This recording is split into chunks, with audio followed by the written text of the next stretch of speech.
Labas, čia Pikts, aš žaidžiu šachmatais ir bandau pasiekti 1700 elo reitingą.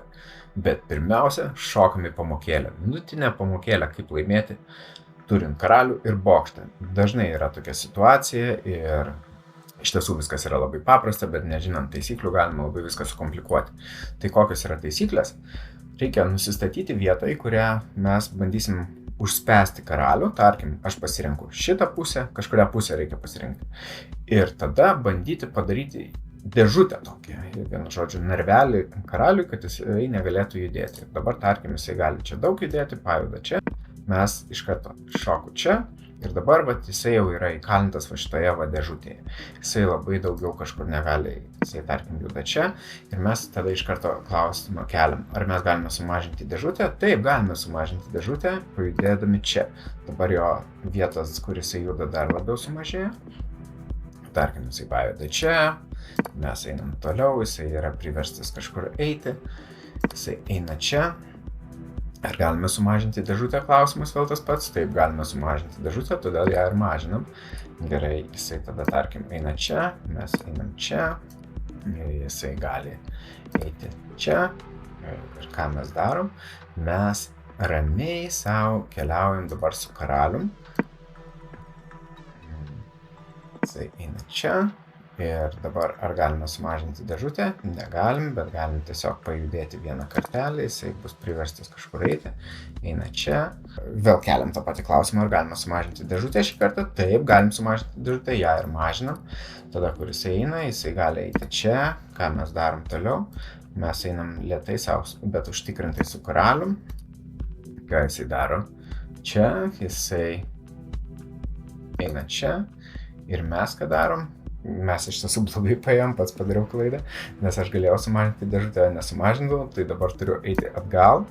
Gerai, jisai gali eiti čia, ką aš darau, aš mažinu dėžutę, visada reikia kelti tą klausimą, o pats ir neiškėliau, ar galiu sumažinti dėžutę.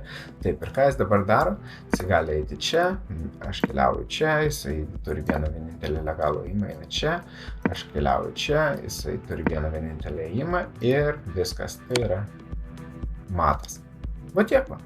Visą laiką kelkim klausimą, ar galim sumažinti dėžutę. Ir pirmas dalykas, aišku, reikia karalių įdėti į dėžutę, o tada ją mažinti ir spęsti į kampą. Tai tiek. O dabar prie reikalų pasiimsiu savo geriausius draugus žaidžiant šachmatais, sakinius ir gerai šoku į žaidimą. O aš žaidžiu greituosius šachmatus, kaip įprasta, 10 minučių. Ir bandysiu judėti į priekį. Dabar turiu 1334 elo reitingus. Šiandien nežinau, gal sužaisiu vieną žaidimą, jeigu seksis, gal 2. Žaidžiu baltaisiais, taigi pradedu. Ir kaip visada, pradžioj yra figūrėlių įsivedimas, tai viskas tada vyksta labai greitai. Taip, dabar iš karto jau turime šiokią tokią bėdelę, nes jisai atakuoja mano pėstininką. Aš turiu dvi galimybės. Arba apginti tą pėstininką, arba nieko nekreipti į tai dėmesį ir šokti su peškute savo į priekį. Gal aš pasirinksiu šį kartą tokį variantą. Pažiūrėsiu, kas išeis. Šiaip aš čia žaidžiau Ponzianį debiutą. Tai prieš Ponzianį iš tiesų 2 arkliai yra gera gynyba. Jisai teisingai žaidė, nežinau, ar nežinojo mano šitą debiutą, bet visada, kai yra išvedami 2 žirgeliai, tai man tada gali nemažai bėdų jisai pridaryti. Taip. Dabar aš esu -1, bet aš daugiau savo figūrėlių esu išvedęs. Jisai kol kas yra išvedęs tik tai savo žirgą. Ir gerai, ir čia jisai paėjo gerai, čia yra geras ėjimas, teisingas ėjimas. Man reikia kažką daryti su savo karaliumi. Pabandysiu tai.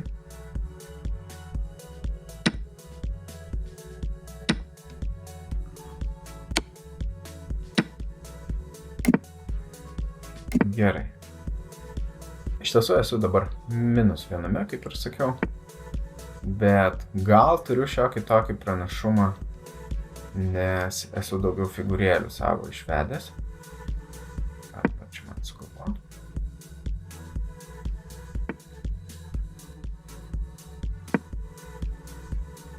Greitai vyksta žaidimas, abu nieko nelaukiam, abu greitai žaidžiam. Gerai. Pabandom paeiti su arkliuku. Šiek tiek toks provokuojantis veiksmas.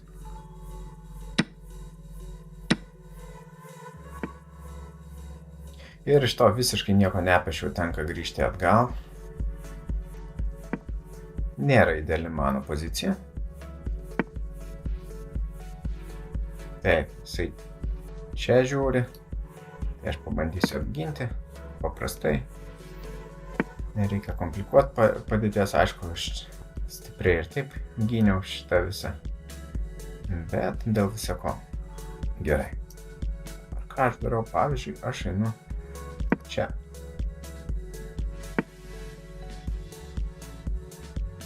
Taip, jisai kėsinasi į mano peškutę. Aš gal nieko nelaukdamas bandysiu ją apginti.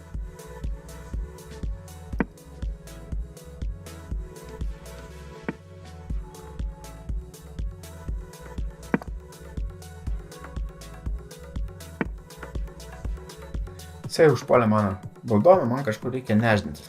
Pabandom, pavyzdžiui, čia. Tik žiūriu čia, bet aišku, pirmiausia, man reikia... Jisai šitas apgintas mano bokštukas, nes mano ponis jį gina. Taip, kad viskas tvarkoja.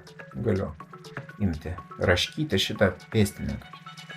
Aišku, visada tuos pėstininkus raškant reikia labai žiūrėti, kad neįkalint savo karalienės valdovės, kas yra labai dažnas dalykas, ypač žaidimo pradžioje.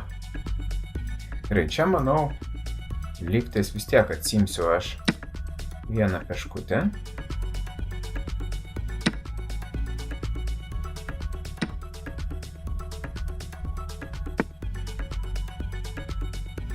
Taip, ir vieną peškutę.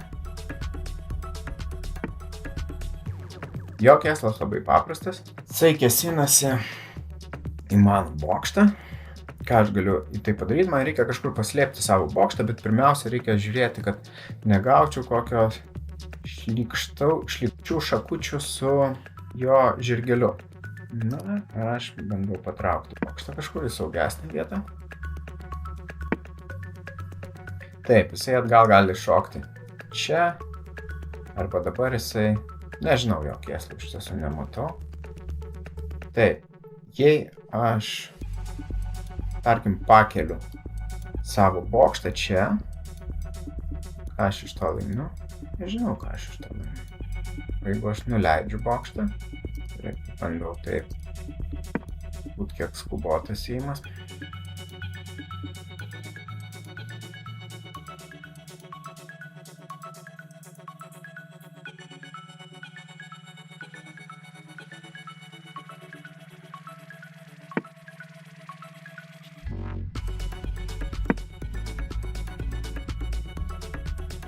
O dieve, jisai turi šakutės. Gerai, kad jis to nepamatė. Iš tiesų, jo, jisai turėjo geriausią įėjimą va čia keliauti ir man padaryti šakutės. Čia aš apsižioplinau visiškai, bet dabar jisai yra užpuolęs mano karalieną ir galvoja, kad aš kažkur pasitrauksiu, bet aš nepasitrauksiu, nes man apsimoka. Visiškai apsimoka. Štai kodėl. Aš duodu jam šachą, jisai nuima, aš jam duodu antrą šachą ir tada, jo arklys visgi nežuvo. Bet šiaip ar taip aš esu vis tiek plius viename, nes 2 bokštai yra daugiau negu viena karalienė, viena valdovė. Gerai. Įsiu šiek tiek tiesiog pagainioti jį. Aš taip ir tikėjausi, kad jis čia eis. Aišku, žuvo mano peškutė, tai yra negerai. Reikės kažkaip man sugalvoti, kaip atsimti viską. Gerai, mano peškutė dar nežuvo. Tai yra neblogas dalykas, nes jisai bandė išsaugoti savo arkliuką. Gerai, o ką aš darau toliau? Aš gal apsaugosiu bent jau vieną peškutę.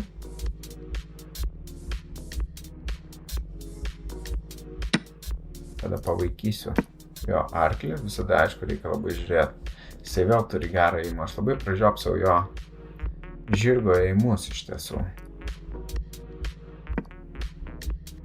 Reikia man kažkaip aktyvuoti savo žirgą.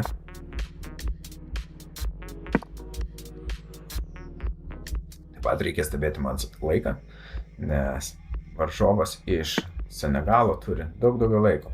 Jo vėl paprastas kėslas. Jisai galvoja, kad aš imsiu žirgą ir pražiopsosiu, kad mano bokštas neapgintas. Bet aš pasistengsiu ištaisyti šią klaidą.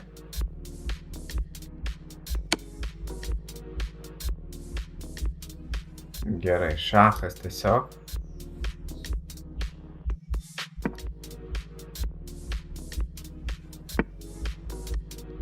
Taip, jisai yra užpuolęs čia ir čia.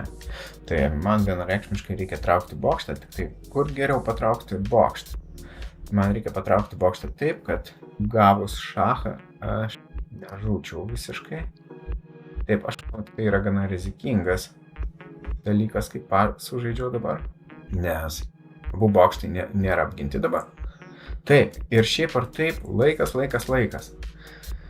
Reikia žiūrėti laiką, nes jisai tirpsta. Mano varžovas dabar turi vos net dvigubai daugiau laiko negu aš.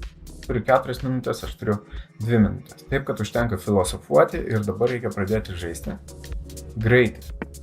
Reikia pradėti žaisti greitai ir viskas. Daugiau nieko. Taip, nematau grėsmės, už tai iš karto statau 2 bokštus į eilę. Jie visada yra 7 eilėje labai galingi. Taip, jisai teisingai žaidžia apgina. Ką aš galiu daryti? Aš nelabai ką galiu daryti iš tiesų. Aš pabandysiu. Tai čia. Gerai, ar aš galiu kažkur gudriau padėti savo arkliuką? Gal čia? Jeigu jis duos šachą, aš tiesiog su arkliu šoksiu čia. Jis gali duoti šachą, aišku, žuvo mano taškutė.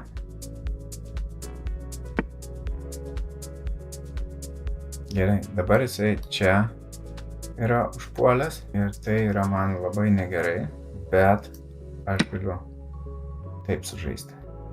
Ir šachmatai yra tikrai stresas. Aš čia nedarau jokių juokų, nieko, bet sužinojau čia, kur įvyko kraupi žmogžudystė Vilniuje, tai žmogelis, tas paauglys, žaidė šachmatais. Ir dar jisai tai darė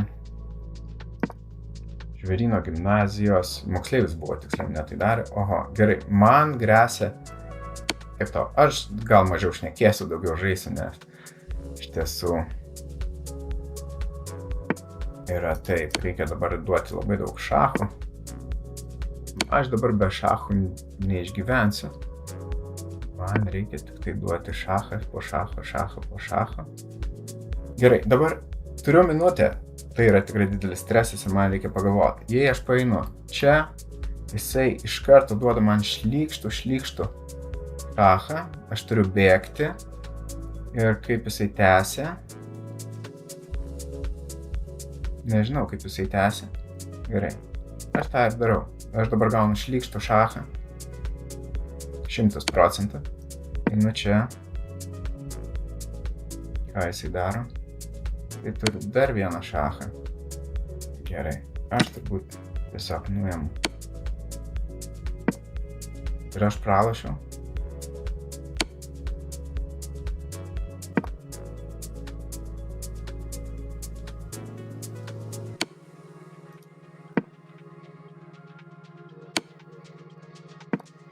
Gerai, jisai pasirinko labai daug mano figūrėlių. Gerai, turbūt bus lygiosios, aš taip spėju, nes nelabai ką sugalvosiu, kaip nuobodžiai iš tiesų baigėsi šitas žaidimas. Na ką, ir ką mes čia turim? Jo, dar aš galėjau žaisti, bet iš tiesų labai mažai buvo laiko, tai išsigandau ir už tai taip sužaidžiau nuobodžiai, bet lygiosios geriau nei pralaimėjimas ir rodo, kad turiu 19 citrinų visokių. Dar kažkokių obuoliukų žalių ir braškių kažkokių, tai 3 nepastebėjimai, kažką praleidau. Na, ar žaidžiam dar kartą? Turbūt reikia dar vieną žaidimą sužaisti, nes Šiame žaidime nieko neįvyko. Tiesiog prasitasiau ir tiek. Žaidžiu dar vieną žaidimą. Pasistengsiu, kad viskas greičiau vyktų. Gerai, žaidžiu prieš uzbekistanietį. Vėl baltais pradedu. Aha. Kaip jisai greitai žaidžia. Labai daug ėjimų yra jau padarytų iš anksto pas jį.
Man galas ir esu labai ant savęs piktas, va ne veltui vadinuosi piktas ir suprantu, kad ir šachmatai yra žiaurus žaidimas. Kaip kvailai aš sužaidžiu. Jis eina gerą ėjimą po gero ėjimo. Man tiesiog reikia pasiduoti.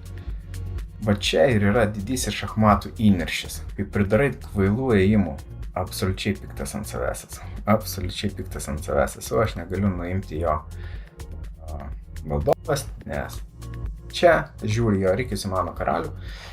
Ir aš turiu vieną vienintelę turbūt galimybę. Tai pasiduoti.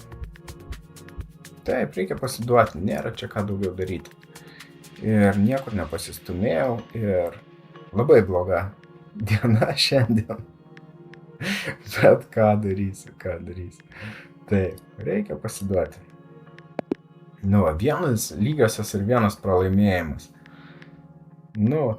Labai nekokią dieną. Matau savo 1700 reitingą kaip savo ausis be veidrodžio. Lauksiu geresnių laikų. Tai tiek. Ačiū, kad žiūrėjot. Iki.